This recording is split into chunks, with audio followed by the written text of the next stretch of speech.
আসসালামু আলাইকুম। আমি ডক্টর আনিসুর রহমান আপনাদের কাছে আসছি আজকে নতুন একটা কেস নিয়ে।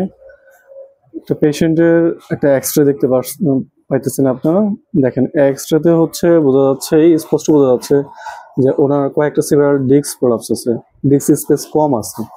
L5S1 এ দেখা যাচ্ছে যে স্পেস কম, L4-5 এ কম, L3-4, L2-1 সবগুলাই। আর এছাড়া হচ্ছে দেখেন ওনার লরেডিক কার্ভেচারটাও কমে গেছে।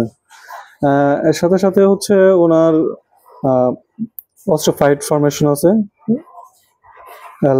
L5 এও আছে, L4-5 এর উপরে নিচে দুটি জায়গায় আছে, L3 তেও আছে। এই পেশেন্টের পেইন আপাতত ব্যাক পেইন করতেছে দীর্ঘ সময় দাঁড়িয়ে থাকলে, এবং ওনার হচ্ছে কমপ্লেইন হচ্ছে দুনো পায়ের পাতা বার্নিং সেন্সেশন হয় এবং ফুলে যায়। আমরা এই কেসটা ধরেছি আজকে 7 দিন হয়েছে।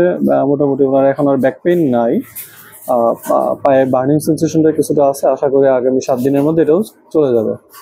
এছাড়াও ওনার আরো কিছু প্রবলেম আছে। ওনার হচ্ছে দেখা যাচ্ছে দেখেন কিছুটা স্কুলোসিস ডেভেলপ করছে।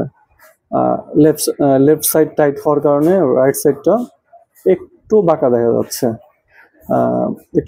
যাচ্ছে, এই জন্য ওনার হচ্ছে লেগ লেন্থে একটু ডিফারেন্সিয়েট, যেহেতু হিপ বোন আপ ডাউন আছে, হিপ বোন আপ ডাউন থাকার কারণে লেগ লেন্থও ডিফারেন্স আছে। পেশেন্ট খুঁড়ে খুঁড়ে হাঁটে, পেশেন্ট কমপ্লেন করে যে ওনার এক পা উপরে থাকে এক পা নিচে থাকে। আমরা চেষ্টা করতেছি এই কেসটাও সমাধান করার জন্য। আশা করি ওনার লেগ লেন্থের যে সমস্যাটা আছে এটা এখান থেকে যদি হিপ বোন কারেকশন করতে পারি তাহলে এটাও ঠিক হয়ে যাবে, স্কোলোসিসটাও ঠিক হবে, আর হচ্ছে লেগ লেন্থটাও ঠিক হবে। আজকে এই পর্যন্তই। আসসালামু আলাইকুম।